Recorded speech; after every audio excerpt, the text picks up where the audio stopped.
Hello students, आज हम बात करेंगे क्वांटम नंबर पर बेस्ड कुछ न्यूमेरिकल्स की। इसके अलावा कुछ अदर न्यूमेरिकल भी हैं जिनको हम आज देखेंगे। इस फर्स्ट न्यूमेरिकल इसमें कहा गया है, what are the atomic number of element whose outer most electron are represented by.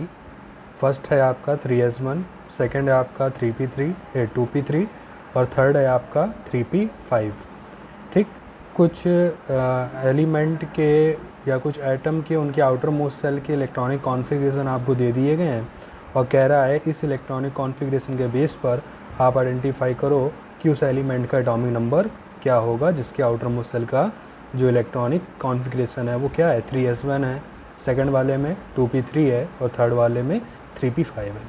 तो सबसे पहले क्या करना होगा, हम फर्स्ट वाले की बात करेंगे 3s1 वाले में। तो सबसे पहले हम क्या करेंगे, complete the electronic configuration of the element. ठीक, उसका हम इलेक्ट्रॉनिक कॉन्फ़िगरेशन कंप्लीट करेंगे। कहाँ तक ले जाना होगा, 3s तक ले जाना होगा। तो सबसे पहले 1s2, फिर क्या आता है 2s2, फिर क्या आता है 2p6 और 2p के बाद क्या आता है 3s। तो 3s में कितने हैं, 1 है, तो 3s 1 हो गया। अब क्या देखा आपने, अब हम यहाँ पर नंबर ऑफ़ इलेक्ट्रॉन काउंट कर लेंगे। तो क्या देखा, 2s में 2 हैं, 1s में 2 हैं, 2p में 6 हैं और 3s में 1 है। मतलब 2 2 4 और 6 कितने हो गए, 10 10 और 1 11। The number of electron present in the atom of the element कितने हो गए आपके, 2 2 4 6 और 1 आपका कितने 11। यानी एलिमेंट का एटॉमिक नंबर 11 होगा जिसके आउटर मोस्ट सेल के इलेक्ट्रॉनिक कॉन्फ़िगरेशन क्या है आपका 3s1 है।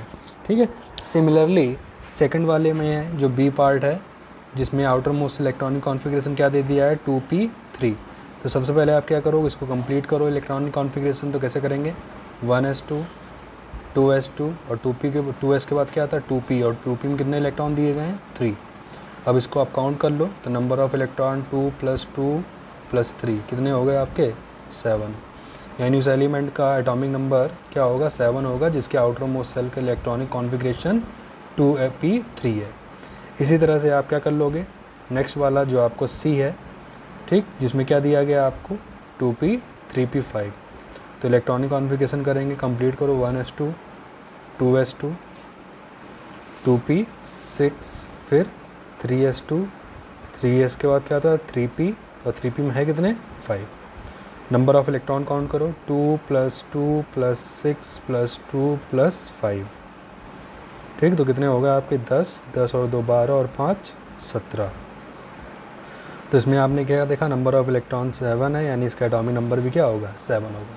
तो इस तरह से आपको ये वाला क्वेश्चन करना था। अब इसी तरह से आप लिख के करेंगे जिससे हमने शॉर्ट में बता दिया, जैसे हमने जो फर्स्ट वाला बताया था उसी तरह से आपको बी और सी वाले भी लिख करके करने हैं।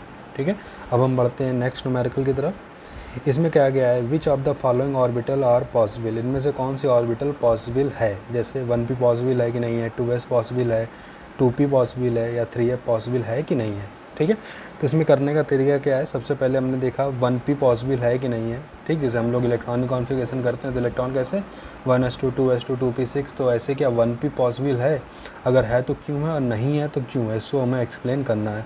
तो हमने 1p की बात करें तो फॉर 1p, तो p के लिए अगर हम बात करें तो p के लिए जो l की वैल्यू होती है कितनी होती है 1 होती है। अगर l की वैल्यू 1 है, ठीक है, और फिर जैसा कि हम जानते हैं for l is equal to 1।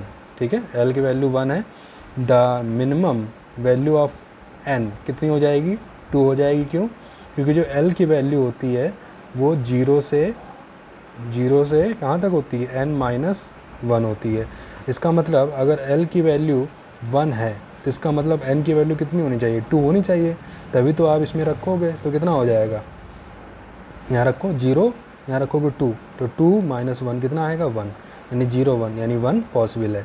तो इसका मतलब अगर l = 1 है तो n की वैल्यू कितनी होनी चाहिए 2 होनी चाहिए। बट यहाँ पर आप देखो n की वैल्यू कितनी लिखी है 1 लिखी है। ठीक, जो आगे नंबर होता है वो n value principal quantum number, और ये आपका किसको बताता है एजीमुथल काउंटर नंबर। तो p के लिए जो एजीमुथल काउंटर नंबर उसकी वैल्यू 1 होती है। अगर l की वैल्यू 1 है तो n की वैल्यू बाई फार्मूला आप क्या देखोगे 0,1, या तो 0 होनी चाहिए या तो 1 होनी चाहिए, बस होनी चाहिए। ठीक है। तो 0,1 के लिए जो n की वैल्यू है वो कितनी होनी चाहिए, 2 होनी चाहिए। हमने यहाँ पर 2 रखा तभी तो जो मिला आपको, तो n की मिनिमम वैल्यू 2 होनी चाहिए, मगर यहाँ पर 1 दिया है, इसका मतलब क्या हुआ, ये वाली ऑर्बिटल पॉसिबल नहीं है। इसी तरह से आप क्या करोगे, 2s के लिए निकालोगे, ठीक है। तो 2s में अगर हम बात करें तो 2s, ठीक। तो फॉर s ऑर्बिटल, तो s ऑर्बिटल की हम बात करें तो l की वैल्यू आप देखो s के लिए क्या हो जाएगी, 0, ठीक है। अगर l की वैल्यू s के लिए 0 है तो अगर हम n की वैल्यू निकालेंगे तो for l is equal to 0, the minimum value of n, ठीक है। कितनी होनी चाहिए, तो अगर आप यहाँ से निकालोगे तो मिनिमम वैल्यू ऑफ n अगर आप निकालो तो कैसे निकालोगे, l की वैल्यू क्या होती है, 0 to n-1। तो देखो अगर ये है तो n की वैल्यू हमें कितनी, अगर हम 1 भी रखेंगे, ठीक है, अगर हम 1 रखते हैं तो आप देखेंगे तो यहाँ पर आप n की वैल्यू कुछ भी रख लो, मतलब अगर हम 1 रखेंगे तो भी आपको l इक्वल टू 0 मिलेगा, जो कि पॉसिबल है। देखिए l की वैल्यू पॉसिबल है। n इक्वल टू अगर हम 2 भी रखते हैं तो 0,1, ठीक। n इक्वल टू 3 भी रखते हैं तो 0,1,2, मतलब l की जो मिनिमम वैल्यू है l बराबर 0, तो इसका मतलब जो s की मिनिमम वैल्यू आप 2 हो सकती है, ठीक है। इसका मतलब आपकी जो 2s ऑर्बिटल है वो क्या होगी, पॉसिबल होगी। इसी तरह से आपको क्या करना है, 2p और 3f के लिए भी कैलकुलेट करना है, क्या 2p पॉसिबल है या फिर देखेंगे 3f पॉसिबल है या नहीं है। तो जो पॉसिबल है उसके आगे आप क्या लिख दोगे, दिस और सबसेल इज या ऑर्बिटल इज पॉसिबल, और जो पॉसिबल नहीं है उसको आप इस तरह से रीज़न देते हुए एक्सप्लेन करोगे। तो ये आपका था क्वांटम नंबर से रिलेटेड एक न्यूमेरिकल। अब हम नेक्स्ट न्यूमेरिकल की ओर बढ़ते हैं। इस न्यूमेरिकल में कहा गया है यूजिंग SPDF, ठीक है, SPD notation describe the orbital with the following quantum number. हमें SPDF नोटेशन के थ्रू हमें जो आपके जो क्वांटम नंबर दिए गए हैं उसके अकॉर्डिंग हमें SPDF नोटेशन में इसको डिस्क्राइब करना होगा, ठीक। जैसे फर्स्ट वाले में क्या कहा है, n इक्वल टू 1 है, l इक्वल टू 0 है। l इक्वल टू 1 है तो हमने क्या लिख दिया, n equal to 1, l equal to 0। तो n इक्वल टू 1 है तो हमने 1 लिख लिया, और l बराबर 0 है तो हमने जैसा बताया था s के लिए l बराबर 0 होता है, p के लिए l बराबर 1 होता है, d के लिए l बराबर 2 होता है, और f के लिए l बराबर कितना होता है, 3 होता है। यानी अगर l बराबर 0 है तो 1 के साथ और क्या लिखा जाएगा, कौन सी सबसेल होगी, s सबसेल। इसी तरह से जो सेकंड वाला है इसका b पार्ट, उसमें आपको कहा गया है n बराबर 3 दिया गया और l बराबर 1। तो n बराबर 3 दिया गया है तो ऑर्बिटल क्या हो जाएगी, द ऑर्बिटल इज, तो n बराबर 3 है यानी तीसरी सबसेल हमने लिख लिया 3। l बराबर 1 किसके लिए होता है, l बराबर 1 p के लिए होता है, तो इसका क्या लिख देंगे, p, ठीक है। इसी तरह से आपको तीसरा वाला यानी C और D इसी तरह से आपको करके लिखना होगा, ठीक है।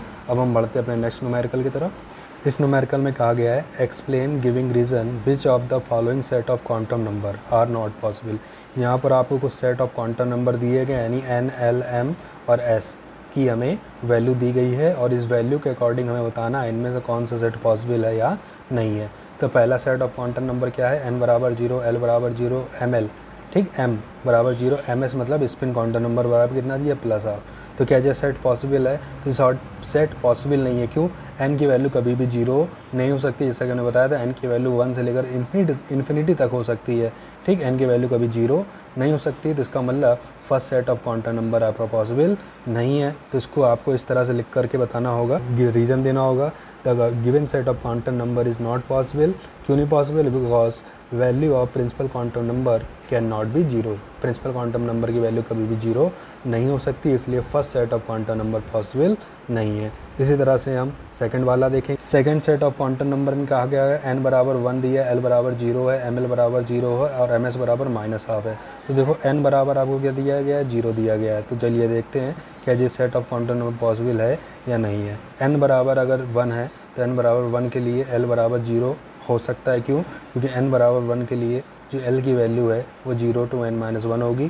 तो n की जगह हमने अगर 1 रखेंगे तो n-1 क्या आ गया, आपका 0 आ गया, तो l की वैल्यू 0 हो सकती है। अगर l की वैल्यू 0 है तो m की वैल्यू 0 पॉसिबल है, ठीक। अगर m की वैल्यू 0 है तो m की वैल्यू प्लस में भी हाफ हो सकती है, माइनस में भी हाफ हो सकती है। तो यहाँ माइनस हाफ दिया गया है, इसका मतलब जो second set of quantum number है वो पॉसिबल है, क्योंकि सारी क्वांटम नंबर की वैल्यू सेटिस्फाई होती है। ठीक है, इसी तरह से हम बाकी सेट ऑफ क्वांटम नंबर को क्या करेंगे, मैच करेंगे और बताएंगे इनमें से कौन सा पॉसिबल है और नहीं है। चलिए इतना रखते हैं, बाकी नेक्स्ट वीडियो में